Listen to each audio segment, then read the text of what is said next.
Festek eta ospakizunek herri bat zer den erakusten dute, nondik datorren, gaur egun zer den eta etorkizunean zer izan nahiko lukeen. Eta esango nuke Madalenek irauten duten 5 egun horietan oso ongi kondentsatzen dutela herri hau zer den. Herri bizi, solidario, parte hartzaile eta sortzailea gara. Herri garela erakusteko aukera guztiak baliatzen dituena.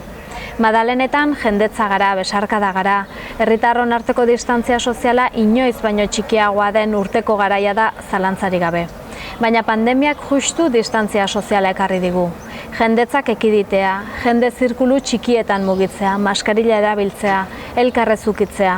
Gure ohiturak aldatzeko ahalegin handia egin dugu eta agerikoa denez, segurtasun neurriak behar bezala ez jarraitzeak ondorio larriak ditu. Orain arte esango nuke modu eredugarrian egin diogula aurre egoerari, elkarrekin, elkar zaindu arduratik eta erantzunkizun handiz. Horretan jarraitu behar dugu. Eta udal korporazioak jai batzordearekin batera Madalenak bertan bera uzteko erabakiak ere logika horri berari erantzun nahi dio. Izan ere, Madalenetako egun hauetan eta oro har datozen udako asteetan geure burua eta ingurukoena zaintzen jarraitu behar dugu.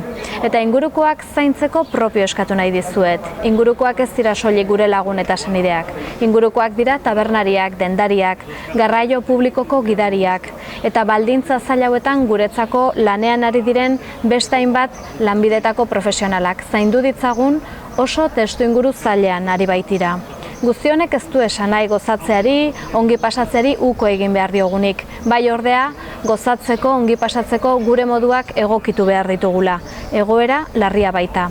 Zalantzarik ez dut, asmatuko dugula elkar zainduz ere gozatzen eta batez ere zaindu gaitezen datorren urteko Madalenak hobeak izan daitezen.